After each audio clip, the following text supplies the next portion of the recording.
Shalom, selamat datang di channel Soli Deo Gloria. Kali ini kami akan membahas sebuah topik yang sering menjadi masalah antar denominasi di dalam kekristenan. Ya, kali ini kami akan membahas masalah perpuluhan. Mungkin topik ini akan membuat panas beberapa telinga yang mendengarnya. Namun, firman Tuhan tidak pernah ditujukan untuk menyenangkan hati manusia, tetapi untuk memuliakan Tuhan. Sebelum kita mulai, saudara bisa mengklik subscribe atau like jika saudara menyukai pembahasan seputar iman kekristenan ini. Oke, jika saudara sudah pernah menonton video kami yang membahas masalah Taurat, maka tentu saudara sudah mengetahui bahwa kami berpandangan bahwa Taurat Musa sudah tidak berlaku lagi. Jika saudara belum menyaksikan video tersebut, saudara bisa menonton video tersebut lebih dahulu, supaya saudara bisa memahami alasan kami mengatakan Taurat sudah tidak berlaku lagi. Jika dikatakan Taurat sudah tidak berlaku lagi, maka itu berarti perpuluhan yang diatur di dalam Taurat pun sudah tidak berlaku lagi. Tapi tentunya saudara tidak akan puas dengan jawaban yang begitu saja kan? Jadi kita akan membahas masalah ini sedikit lebih dalam. Ada banyak orang yang saat ini mengaku gembala, namun mereka mengambil begitu banyak uang dari jemaatnya dan memperkaya diri dengan memanfaatkan ayat-ayat perpuluhan di dalam perjanjian lama. Apa benar mereka pantas mendapatkan perpuluhan? Mari kita lihat. Pertama, perpuluhan adalah sesuatu yang menjadi hak suku Lewi, karena mereka tidak mendapatkan milik pusaka apapun di dalam tanah perjanjian. Sedangkan suku-suku lainnya mendapatkan pembagian milik pusaka itu. Itulah alasannya sehingga mereka memberikan perpuluhan kepada suku Lewi. Perpuluhan itulah yang menjadi milik pusaka suku Lewi. Nah, mari kita lihat kondisi kita saat ini. Siapa di antara kita yang mendapatkan milik pusaka di tanah bangsa Israel? Tidak ada kan? Jadi sesama orang-orang yang tidak mendapat milik pusaka di dalam tanah bangsa Israel, kenapa kita harus mengeluarkan perpuluhan? Kedua, kenapa perpuluhan harus diserahkan ke pendeta? Banyak pendeta mengklaim bahwa mereka adalah Lewi baru. Bagaimana bisa mereka menjadi Lewi baru? Apakah karena mereka merasa menjadi imam? Kita harus balik ke Alkitab untuk melihat masalah ini. Sudah jelas di dalam Alkitab dituliskan bahwa hanya keturunan Harun saja dari suku Lewi yang bisa menjadi imam di Bait Allah, sedangkan yang lain harus mati kalau mendekat. Jadi, aturan itu sudah jelas. Hanya suku Lewi keturunan Harun saja yang bisa jadi imam. Jangan seenaknya dibalik dengan mengatakan Anda adalah seorang Lewi karena Anda merasa sudah menjadi seorang imam. Bukan begitu isi firman Tuhan. Ketiga, perpuluhan tidak menjadikan suku Lewi kaya raya. Perhatikan ini. Anggap saja semua suku mempunyai jumlah anggota yang sama banyaknya. Kita umpamakan setiap suku mempunyai 1 juta orang di dalamnya. Itu berarti total gabungan penduduk Israel dari ke-11 suku ini akan berjumlah sekitar 11 juta jiwa.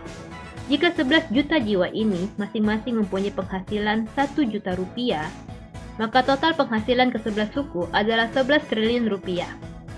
Jika dari 11 triliun rupiah ini kita mengeluarkan perpuluhan, maka besar perpuluhannya adalah 1,1 triliun rupiah. Berapa banyak perpuluhan yang akan diterima masing-masing suku Lewi? Masing-masing orang di dalam suku Lewi akan menerima 1,1 juta rupiah. Suku Lewi masih harus mengeluarkan perpuluhan mereka sehingga akan tersisa 990.000 rupiah. Jadi setelah perpuluhan dikeluarkan, setiap orang di dalam ke-11 suku akan mempunyai sisa uang 900.000 rupiah, sedangkan suku Lewi akan mempunyai sisa uang 990.000 rupiah. Wah, lebih banyak suku Lewi dong. Tidak seperti itu. Jangan lupa, suku lain mendapatkan tanah, sedangkan suku Lewi tidak mendapatkan tanah apapun menjadi bagiannya. Jadi suku Lewi bisa saja harus mengumpulkan uang untuk membeli tanah atau menyewa tanah. Kalau Anda memperhatikan dengan seksama, ada beberapa suku Lewi di dalam Alkitab yang dikisahkan mempunyai tanahnya sendiri. Bagaimana dengan pendeta perpuluhan saat ini? Wah, kekayaannya bisa berbeda jauh dari anggota jemaatnya karena timpangnya perbandingan jumlah pemberi dan penerima perpuluhan. Bisa saja rumah pendetanya sangat besar, padahal jemaat yang memberi perpuluhan masih tinggal di kontrakan. Keempat, sendirian sajakah pendeta melayani? Apakah Anda tahu apa kewajiban suku Lewi di bangsa Israel? Di dalam suku Lewi ada keturunan Harun yang berperan sebagai imam di Bait Allah, sedangkan suku Lewi yang lain berperan dalam merawat Bait Allah, memimpin nyanyian dan musik, melayani di rumah-rumah bangsa Israel, mengajar, membacakan firman saat ibadah, dan lain-lain. Apakah itu terasa tidak asing untuk Anda? Ya, di banyak gereja, hal seperti itu dikerjakan oleh majelis, dan majelis ini pun berasal dari anggota jemaat. Jadi maaf saja, pendeta bukan satu-satunya orang yang menjalankan fungsi pelayanan yang dulu dilakukan oleh suku Lewi di dalam bangsa Israel. Lalu kenapa banyak pendeta yang merasa hanya mereka yang boleh menerima perpuluhan? Kelima, Tuhan Yesus meminta seluruh hidup kita. Sudah tidak relevan jika saat ini kita masih berbicara perpuluhan. Dalam kisah pemuda kaya yang datang menemui Yesus, dengan sangat jelas Tuhan Yesus mengatakan kepada pemuda tersebut untuk menjual segala harta miliknya dan mengikut Yesus. Pemuda itu merasa sangat sedih dan pergi meninggalkan Tuhan Yesus. Jadi bagaimana bisa kita masih sibuk membahas masalah perpuluhan jika Tuhan Yesus sudah meminta seluruh harta dan hidup kita untuk mengikut Dia? Mungkin ada di antara Anda yang mulai khawatir. Apa yang akan saya pakai makan? Apa yang akan saya pakai menyekolahkan anak? Apa yang akan saya pakai membeli pakaian? Dan lain sebagainya. Begini, saat Tuhan meminta seluruh harta dan hidup Anda, bukan berarti Tuhan mau Anda mati kelaparan dalam keadaan telanjang. Tidak mungkin Allah yang menghias bunga bakung di padang dengan indahnya melakukan hal seperti itu kepada Anda. Apakah Anda tidak tahu bahwa memakai harta benda Anda untuk memelihara orang-orang di dalam rumah Anda adalah bentuk ibadah kepada Tuhan? Jadi jangan salah memahami hal ini.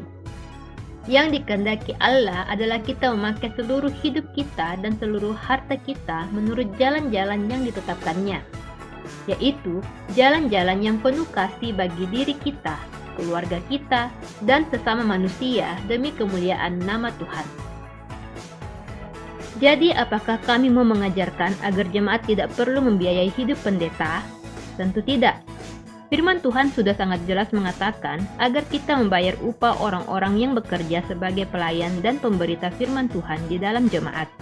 Bagaimana mungkin pendeta bisa bertahan hidup jika mereka tidak mendapatkan upah atas pekerjaan yang mereka lakukan?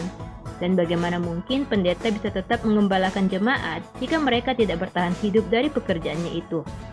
Sekarang yang menjadi masalah adalah berapa upah atau gaji yang pantas untuk pendeta? Alkitab tidak memberikan jawaban yang khusus untuk pertanyaan ini.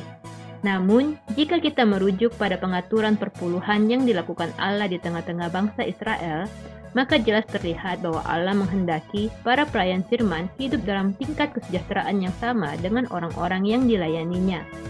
Hal ini berbeda jauh dengan beberapa praktik perpuluhan yang berjalan di gereja-gereja tertentu, di mana pendetanya mengambil seluruh perpuluhan jemaat untuk dirinya sendiri. Saudara yang terkasih dalam Tuhan Yesus Kristus, jika saat ini engkau masih melakukan praktek-praktek seperti ini, maka kiranya berhentilah melakukannya. Janganlah menumpuk harta untuk dirimu di saat masih banyak orang di sekitarmu yang menderita berbagai kesulitan di dalam hidupnya. Karena kasih Allah dinyatakan bukan hanya saat kita berkhotbah, namun juga saat kita memelihara sesama kita dan melepaskan mereka dari masalah-masalah yang membelenggu hidup mereka. Kiranya ini tidak menimbulkan ketersinggungan di dalam hati saudara-saudara yang mungkin merasa berada di dalam keadaan yang kami sebutkan ini. Karena kami juga mengasihi saudara sebagaimana Tuhan Yesus mengasihi saudara juga. Sampai di sini dulu pembahasan kami tentang perpuluhan ini. Mudah-mudahan bisa menjadi berkat bagi kita semua. Salam Soli Deo Gloria.